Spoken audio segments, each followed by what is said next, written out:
Yeah, the first question was, how did you guys meet?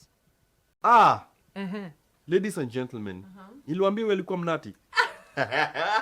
Guys, imagine he was a singer. Acha nikuambie. Sawa. So, Imagine. I was a laugher. And on that moment right there, is when I knew This is my wife.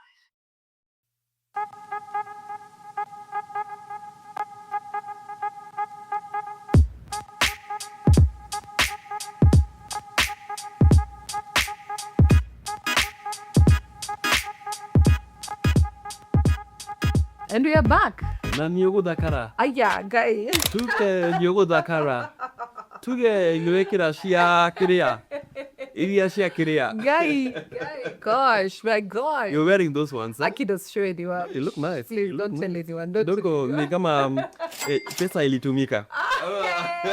Ama ilimea ama kidogo tueleze. Mimi nakwambia God.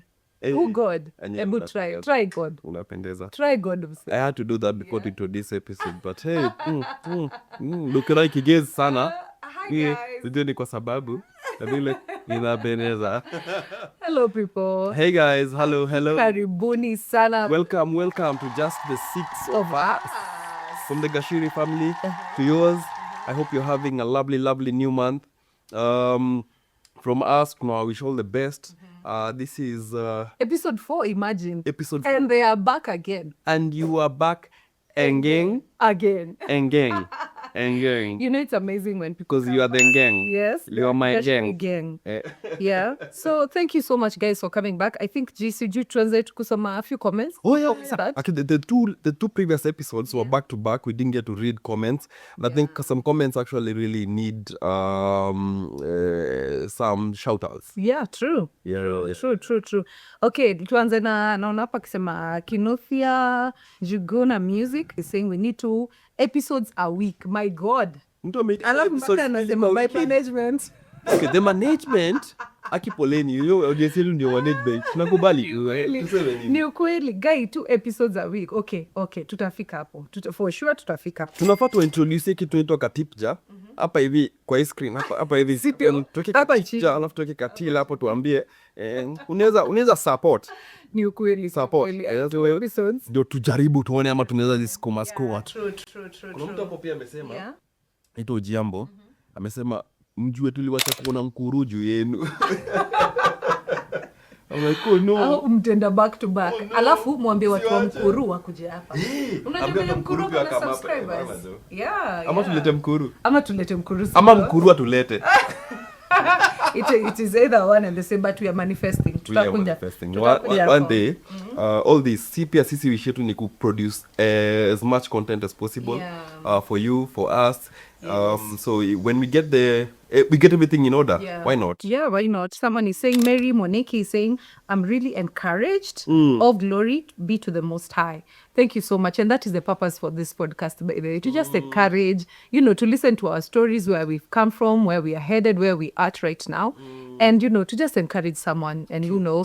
To just bring a smile. Watu wengi saa zingine unapatanga uko in a moment, in a season, alafu ukiwatch some podcast, una feel a bit lighter. Right. And I hope that is what we are doing to them. Yeah. David Nyawera. David Nyawera anasema, can you bring Jokimunyi to hear her side of the story? And I think it's not just that side of the story, but most of her story, because she's involved in almost every other content we shoot. So unasikianga Jokimunyi Joki kila mahali. So I think Joki umesikia. Actually, she was supposed to be on this episode. But akaamua anataka ministry, but anyway, we allow her because sahi atembe mimi nikiwa nimetulia alafu tukinini tuna exchange. Yeah, we interchange. Tuna exchange kitu, but we are really grateful. Kuna mtu amesema Jam alienda wapi? But tuliask huyu daktari wa roho anaitwa nani? Daktari hapo manifest. Wengine hata si doctors, I think mli Google. It's true, but Tilas Kilonzo is a doctor. Oh yeah, Tilas is a doctor. Yes. Thank you, Tilas. There's also another one. Nani mwingine alitupatia the name? Oh yeah, I think I'm seeing Tilas mwingine, but pia Lindsay and Nona Lindsay anasema I'm here waiting. Good job guys, you all are so funny. Thank you. Really? Oh, it's Chela. Chela tupatia the name as well. Yeah. All right. Alafu kuna mtu aliuliza, before we go to Jem, what's the name of the medication for breathing again? So hiyo dile surfactant. Yes. I think udungwa, alafu ina help lungs chapenini, so inaitwa surfactant. Yes. Yeah. All right. Tuende kwa Jem. The requested one. Do you know? Not by one person. Not by two people. By a couple of people. Maybe 3 people. By a couple of people. So imagine by the way, tukipigia story, I actually forgot. By the way, nilienda nikateremka tukaenda RFH. Shout out to RFH. Tukaenda RFH tukasahau Jem alienda wapi. Haki. So, unataka kutuanzia hiyo hadithi? Niyo bokini na tonyoni. Alikuwa I believe I can fly. Akioboka na tonyoni. Akioboka. So she found herself. Please. Wacha siniseme tu hiyo story. Never seen a fast angel. What? G. But there's Jem. Jem. Wacha the dark angel. This wouldn't be a fat angel. G. Do you know this will not mean it? Age well. It will not age well. It will not age well.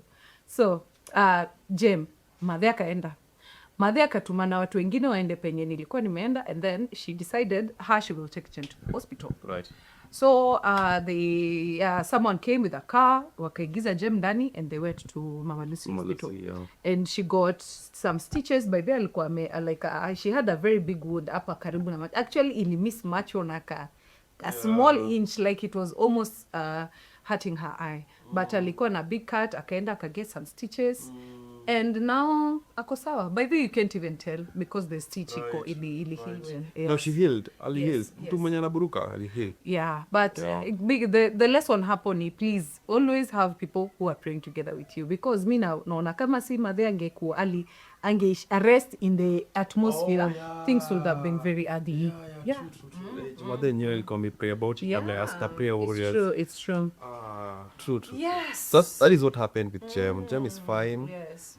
We love her with the love of God. So much. We really love her. Yeah. And she's a ball of fun. By the alituuliza. Yani Jackie muliniambia ati mimi niliburuka. Courtesy of Gachiri akimwambia ameinuliwa. But yes, today's episode. Yes. Tuliuliza IG. Pale IG tukauliza, ask us some questions zenye mnataka to what would you like for us to address and nini? Walipatiana response? Yes, of course they did. They did. Kwanza the responses were so many. The questions were so many. Yani so many. Right. And I had to compile them because most of them were repetitive. Ninaona penye mnaenda nyinyi. Nimewaona penye mnaenda. I see. Gani? Waliuliza zote. Yeah, the first question was, how did you guys meet? Ladies and gentlemen, niliwaambia walikuwa mnati. Sikuwa na joke. Alikuwa na kama, ni aje Buddha. Akiji. Buddha. Una kamkunigotea, so sikuwa idhaa yako. Mimi niko like, mbona mnewa salimia gota Buddha? By the way, kilai tu kabisa. Yako inakuja. Time yako inakama. Anyway, yeah, so I met Jackie, I think, by your time bado alikuanga shule. Yeah. You married a baby. By the way, let it be known that G married a baby. 1 minute by the way, case chini. Let it be known that G married a baby. You met me in school, high school? No. Are you the reason I never went to uni? When I met you, you were still bado in shule. So we used to be friends in Joki, Kitambo and all that, and Famo. So you were just in school. You were just there, someone that we see going in school and coming back. Yeah, you actually married a baby. That is what I know. By the ukweli. But how did we meet before to fike what age I was? Well, let's give a backstory. So ukaka Calvo, ukajoin worship team, GN. So then is when we started noticing each other. Ndio tulikuwa na kunotice them kiimba hapo nini ukafunzwa kaimbo fulani hapo ulikuwa na kaimba every single day. Imela. Jackie ngomwambia, does anybody here have a performance? Me. Jackie anasema Imela okaka. Johnny na Debo anafaa kukuambia story ya Imela. Before I got the right key, nilikuwa na hama keys kama normal. Nilikuwa naenda hapa kama watu wa North East. Ndio. Yeah, by the way. So training yako ya music ilianzia Calvary. Na penye tulimit, yeah. a story ya music ni ufano the day. It's true. Yeah. Na sasa alipo hapo akimbaimba hapo akitaka kushika kimi si like jua shiki kimi. Ni sawa, time yako inafika. You know we have few questions coming. Ni sawa.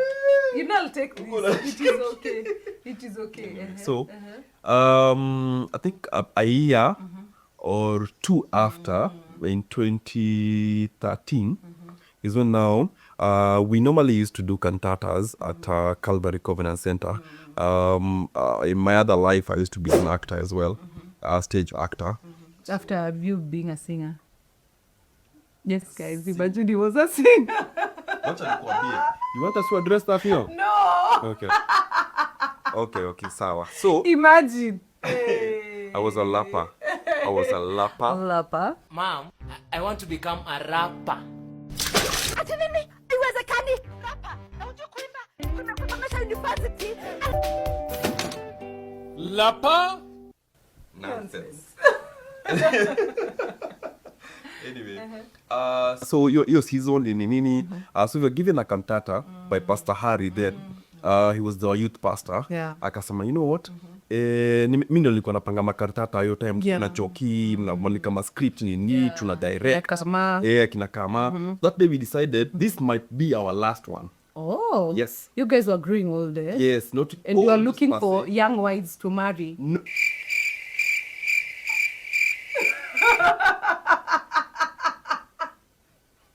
Hatukufanya hiyo analai. Yeah, so I think tulikuwa tumefika season. I think we need to tulikuwa tumetoka season ya youth mpaka nilikuwa nimeweza kuingia men's department nini. When you your age, you are not even 25. I 2013. No, I was 23ish. Yes. Ulikuwa umefika hiyo age. Listen, the Calvo what ilikuwa inatufanyia nini? Ulikuwa associate na bigger older people. Oh yeah.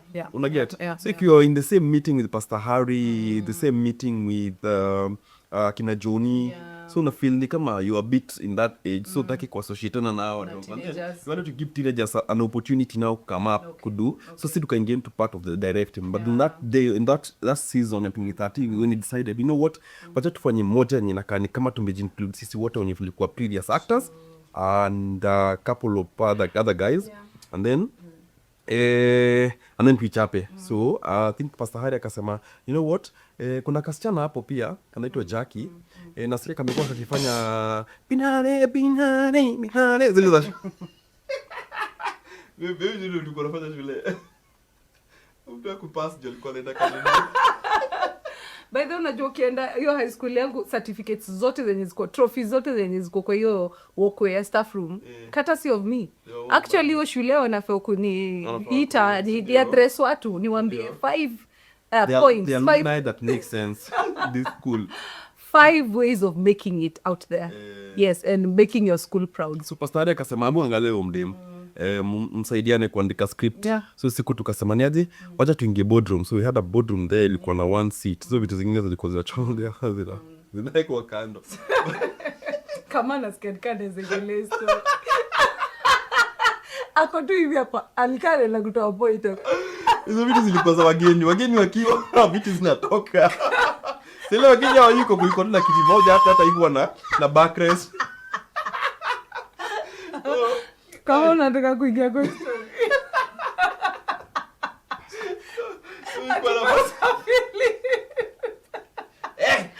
Wacha hizo biti. Anyway. So hiyo ndio kiti moja ilikuwa kwa hiyo boardroom. Ndio tulikuwa tunapaka kuandika. So nikakwambia ukae at some point mimi nilikuwa na feel unaandika skima sana unaandika lini. So nakaribia hivi naona nini umeandika.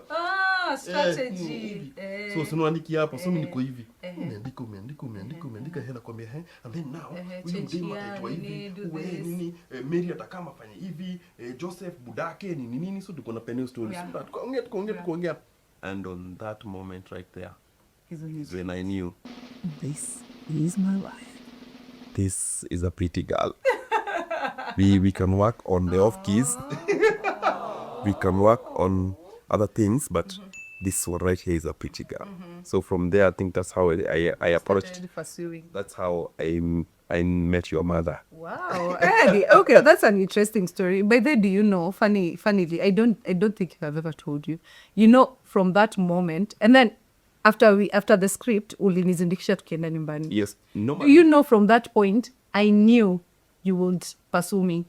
I just had a feeling. I was like, no, this guy. Are you saying that? Oh, that was a divine intervention. It was a prophet. It was a divine I'm prophetic, and I'm telling you, I'm prophetic. So I knew, nilijua tu, this guy atanikatia. By the way, this guy atanikatia. That's kwa nataka. But yeah, sikuwa nataka. Aki, but I'm serious. Sikuwa nataka. Sikuwa nataka, but nilijua, this guy atanikatia. Okay. Yeah. Yeah. So, but by That's then, new to me. Yes, by then, someone else was pursuing me. Other men. Someone else was pursuing me. Some other people. What you from someone? Someone. It was not someone, man. It was some guys. Some guys were pursuing me. Yes. Hata kuna mwenye watu unajua wenye wamenifuata sana, you know, someone wrote me a song, a very special song. Hata ujeni andikia su. Mi sijui, but someone who was very dear to me akaniandikia song. Wacha nikuambie. Wimbo yenye na making it to sense kwa hii dunia ni wimbo ya kumbia Mungu. Hizi ile ni mambo ya dunia. You were advising that guy venye atanikatia. Under the blood of Jesus. Alikuwa naimba hivyo. Sasa hiyo ni mbonoma. Gachiri, nikaandikiwa wimbo. Every day I need the blood of Jesus. Imagine, ngoja niwaambie story. I need you, Jacqueline. Ngoja niwaambie story. Nikaandikiwa wimbo. Na huo mwenye alaniandikia hii wimbo, Gachiri ndio chief advisor wake venye ataripasu. Pursue, overtake and recover. Pursuant to that matter.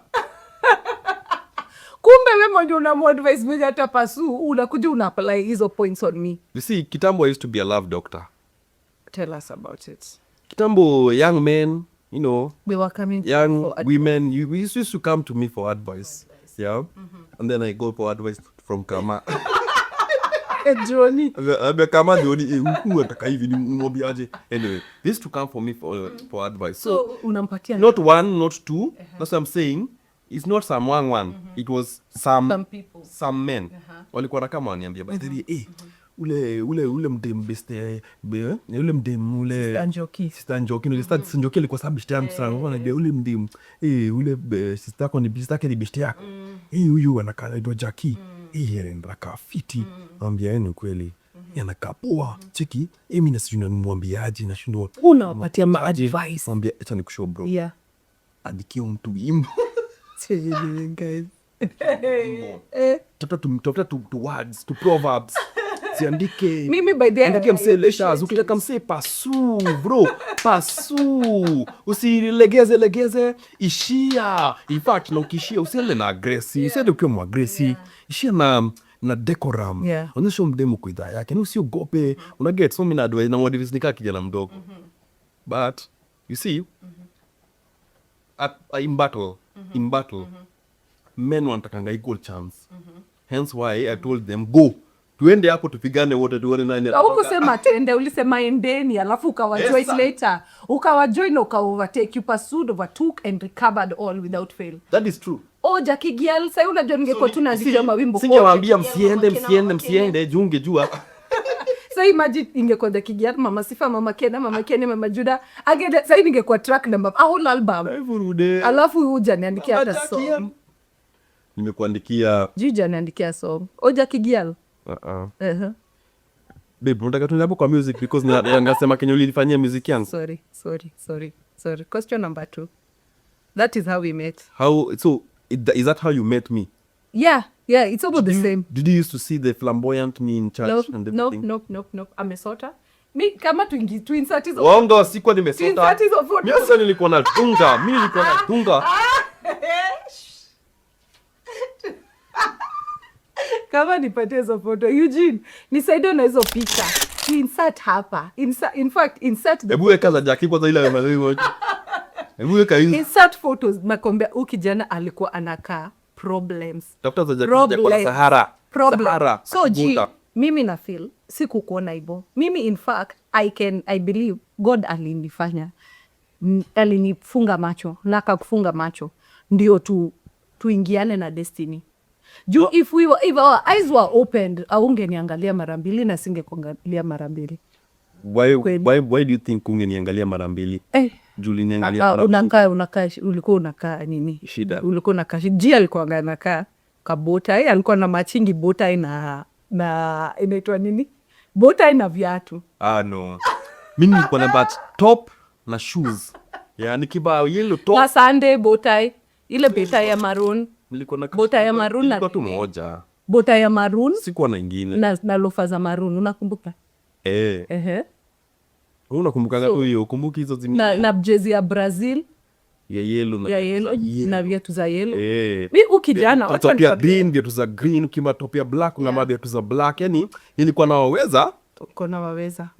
Nikaweza roho yako. In your head. But God alituleta pamoja for destiny. Alafu tukapendana. I think by the way we loved each other. So the other question right there I'm sure is why did you get married early? Why did you decide that this young man kwanza hata sivyo tuanze kwanza, how did I know you were the one? That one I can say. Let me answer that one. You first of all knew ndakupasu. Yes. You also knew I was the one. Tell us why. So, as I tell you, as I had told you earlier, I am very, very prophetic, okay? So I knew you would pursue me. But I did not know anything about ati sijui marriage, kunaendangaje, hivi ndo unatafuta, sijui unavyo unafanya. For Christ's sakes, I was 19 years old. No, you were not. I was 19. When we started dating, I was 19. Oh. Yeah. Ulikuwa 20? I was 19 years old.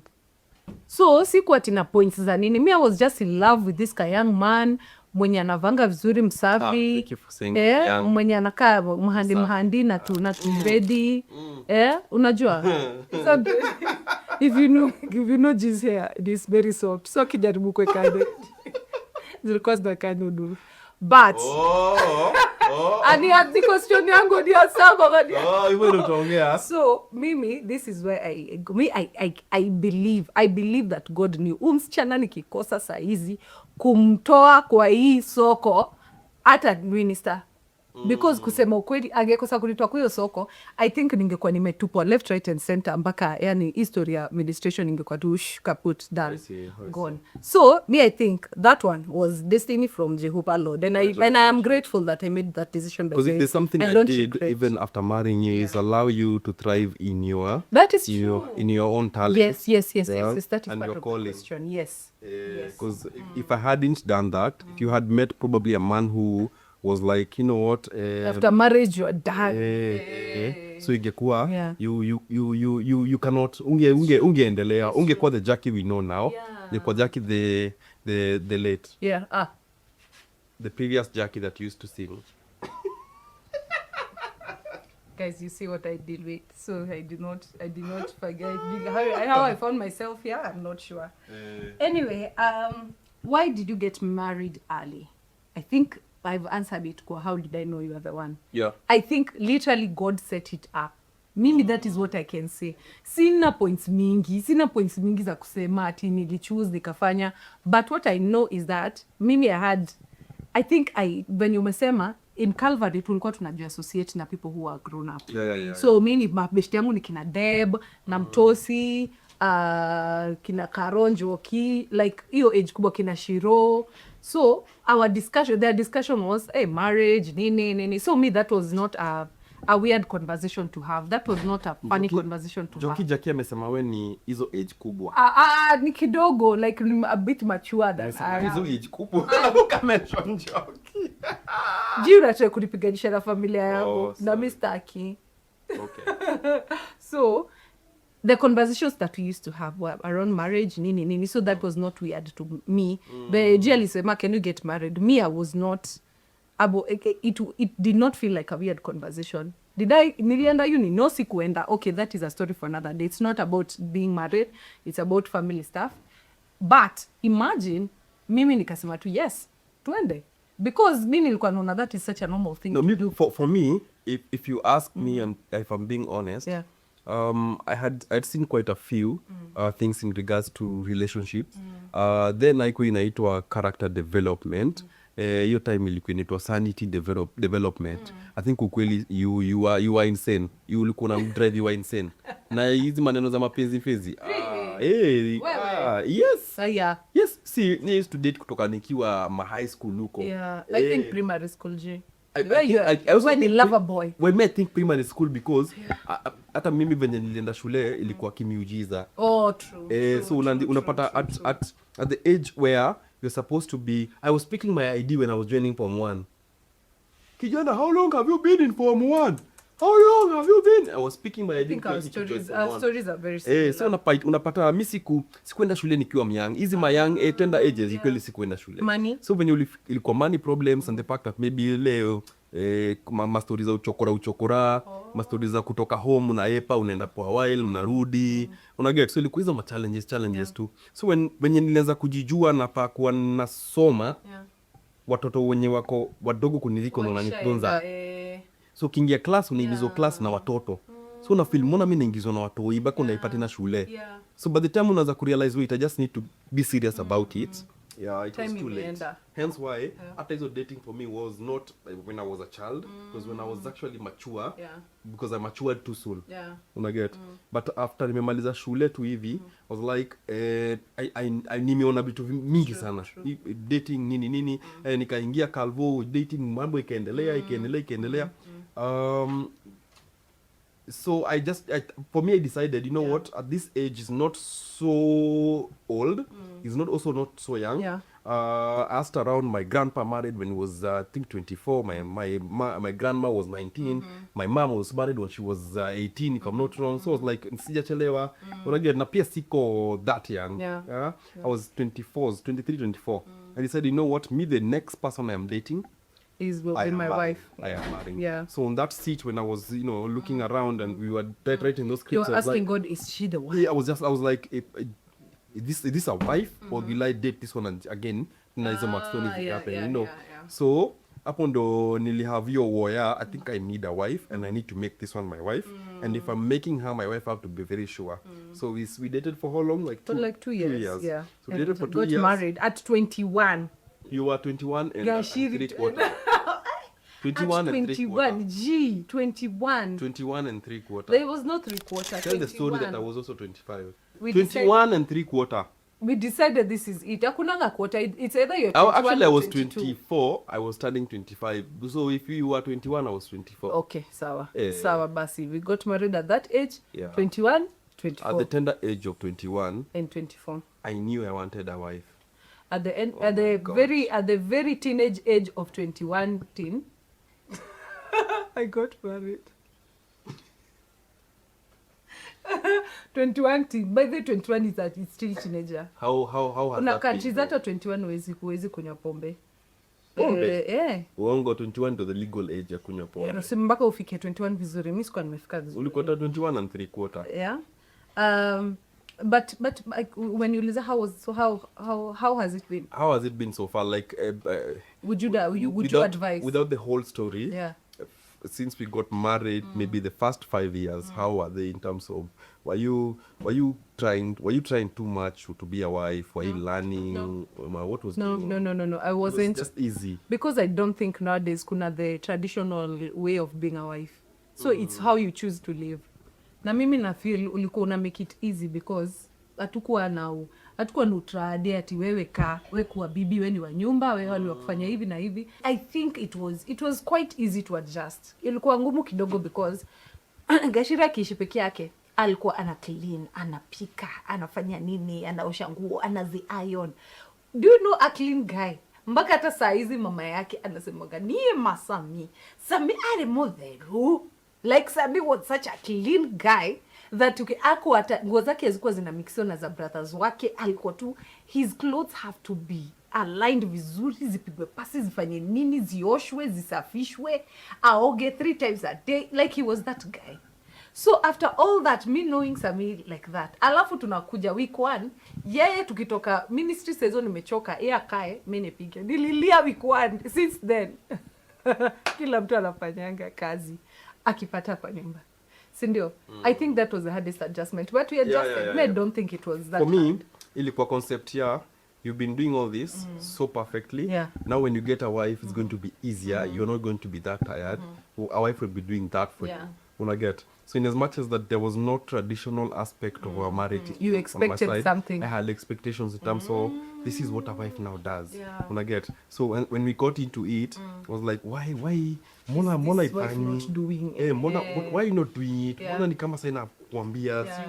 si ukwe tu a wife, si Yeah. ufanye tu, si upike, clean. Kuna uchafu kwa carpet, si utoe tu saa hiyo. Yeah. Uko like we can do it later. So adjustment of now you're living with a person, they may not be working with your time. Yeah. All right, they might not be working with your speed, and also they Be might that level of clean. yes, Yeah. yes, not necessarily that level. Yeah. Juu yako ilikuwa mine ilikuwa hapa, Hey! yako ilikuwa najeni kutafuta ilikuwa mbali, Ilikuwa imechimba chini so- kama volcano. Jishwali. Unataka kuniaibisha kwa watu na venye wanajua mimi squeeze ni unaoga at least.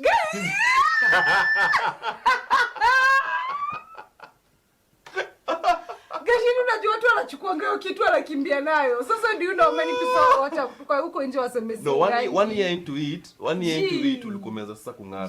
By the way, Chedi no bet. Umenifanya ning'are. Ukweli na wish Njoki angekuwa kwa history. Sikia ji. Yesu, jiwe. Unasikia Njoki wish angekuwa kwa history. Ukweli Kayole, wacha niwapige edit wa kidogo. Kayole tulikuanga maji inakuja one day. That is Thursday only. Na lazima mchote maji ya kuwa last the whole week mpaka the next Thursday. So guess what? Kuoga si kila siku, ni nudhu. Unajua Akiku mnajua kwethamba nudhu. Kuoga passport. Kuoga unatandika hapa hivi na hapa nudhu. Sijui kwa nini hii side ya body tukua tunaguzaga like what? Like mbona tumebakisha hapa tunaoga ati hapa na hapa. Anyway, that was it. So that is why Jia alikuwa anasema siku anaoga na kwao yeye alikuwa anaoga na karai full. Ile ya kushawa hivi ya same. Yeye alikuwa anaoganga hivyo all the time. Sasa hizo mimi ni lazima tuoge once a week. So alafu pia I think mimi nilikuwa napenda usafi. Because that's why nilikuwa nasema nguo zangu mimi si understand how one umoga na karai alafu karai inakuja na line fulani hapo ya uchafu hivi round. Why? Oga maliza hiyo majina baki hapo, chukua nini sugua alafu osha karai enda ukamue. Karai baki ikiwa sparkling, una get? So hiyo ndio ilikuwa concept yangu. So mimi sikuwa na understand mbona mtu anaoga hivyo, mbona kuna ka uchafu. Una get? Unaongea juu ya mimi? Naongea juu ya everybody. Oh. I swear G. I So- swear guys. So By the kitu najaribu way, kusema I can't. yeah. Uh-huh. So such so na feel pia si jasho on those days kwa baada ya kifua manguo alafu zinakuja na nguo za huyu zinakuja kazi muunganishwa na mchagua nguo yako bulele yuko like mimi si mixie zangu na hizi So za brother zako ndo unaita hizi shwali. By the guys, mnasikia vinyo mtu anakuanga nini? Piki and mimi sikuwa na understand mbona na zina vitu mixiwa. No, zake. mimi sikuwa na understand why would you mix the clothes? Si mko ndugu. Sasa atafuaje alafu aze kumix. Si mna mix tu nyinyi wote tusha. Na mnakuja au alikuwa ananuka jasho kuniliko. You see why it was hard Ananuka to jasho adjust. kuniliko. So That napata was nguo the yao hardest haijaisha adjustment. jasho. So nguo yangu inanuka yeye. Haya, okay, tuende next question. Mimi ninaona ni kama utaanza kutukana familia yako yote, brothers, sisters, mama, baba, mimi na ndugu zangu wote ulishatutukana. Anyway, what we wish we knew before getting married. Unaona hiyo concept nimekwambia ya hii traditional man ni nini that ukiingia we have to compromise. I wish I knew tulikuwa concept ya compromise rather than it is this person now alleviating all your duties. Unaget? Because mimi niko najua no more cooking, no more cleaning. You come from wherever you come from, una drop socks hapo na viatu hapo. Wife anakuja anapika naeka kwa basket, na unaziweka huko anaosha nini. Anaingia kwa kitanda 12 am. Juu ameshinda busy akifua manguo na akiosha mavyombo za jioni. Unaget? So mimi nilikuwa na understand your concept at the first seasons, yeah.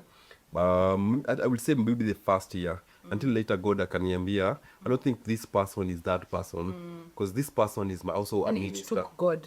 This person is not I'm glad he took God as opposed to another man. Yeah. Men can lie. Anyway, so for me that is the one. Ile concept ya I wish ningejua ukweli hii concept ya traditional wife, traditional man. So unge marry a more traditional woman.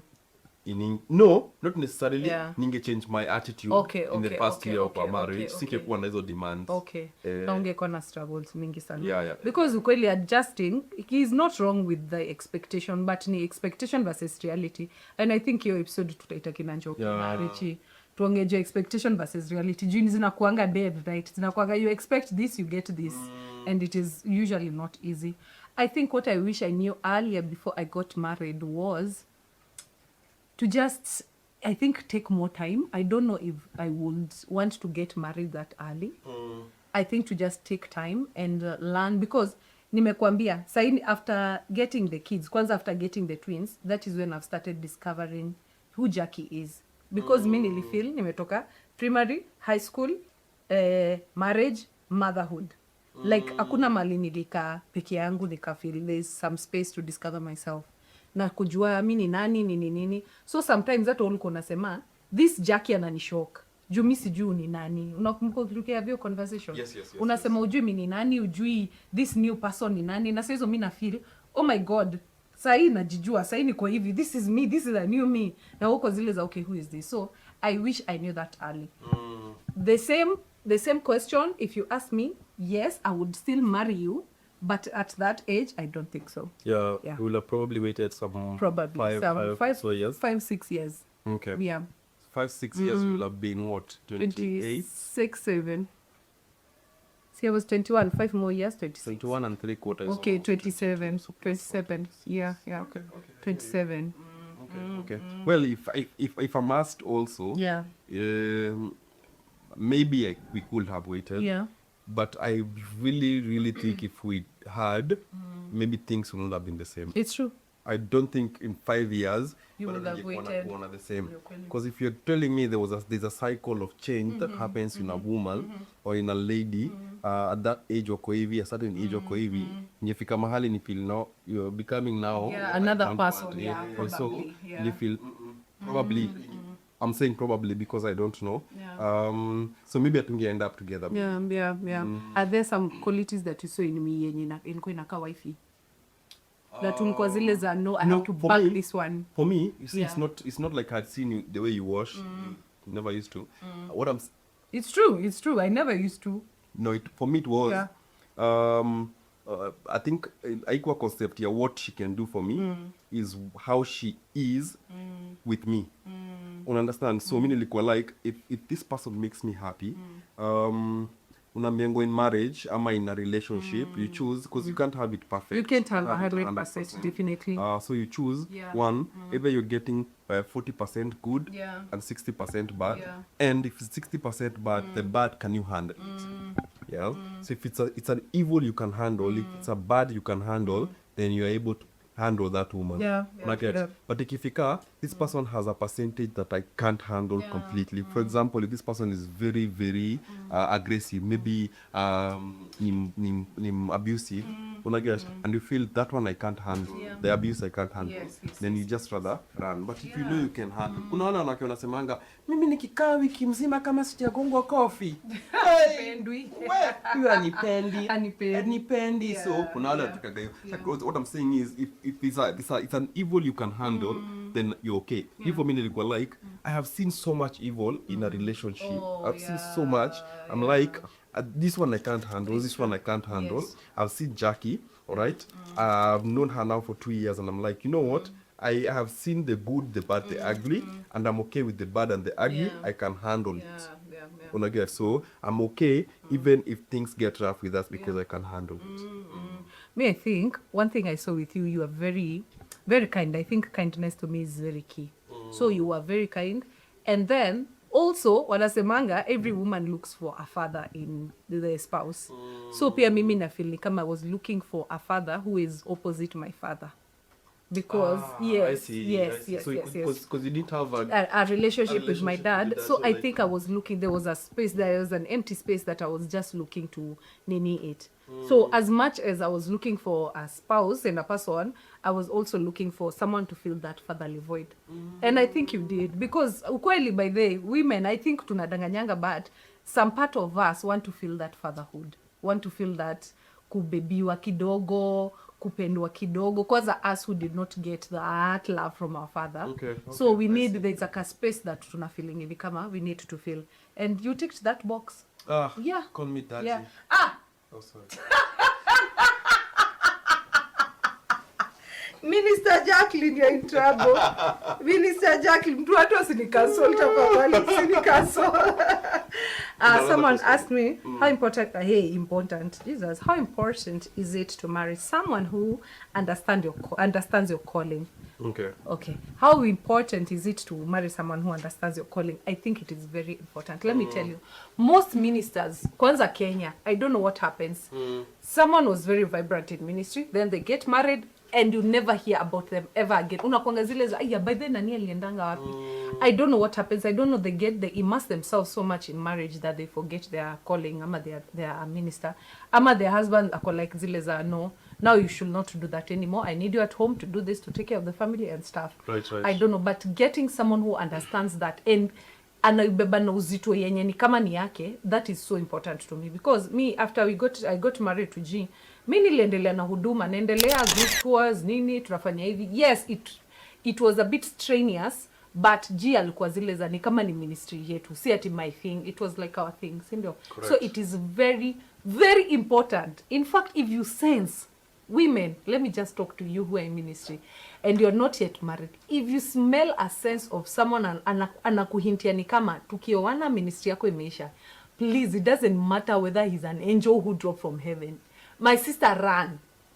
Oh, I had angel from heaven. I thought, and you said my sister. I was like, I'm coming back. My sister ran from heaven.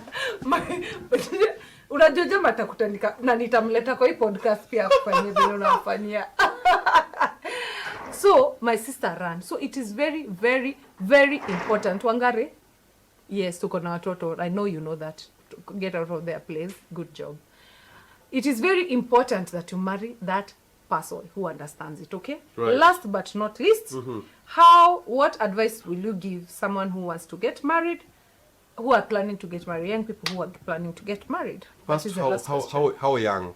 One, if you are young as we were, my advice is that maybe if right now we are contemplating on people waiting, maybe give it another couple of years, wait. Then if it's really confirmed that this is your person, they have ticked all your boxes. If you guys are mature enough. You're mature enough. Yeah. If it's ministry, like Jackie has said, this person understands your ministry, and second, your ministry is part of his own as well. Yeah. He understands your calling and anointing, so then that's fine.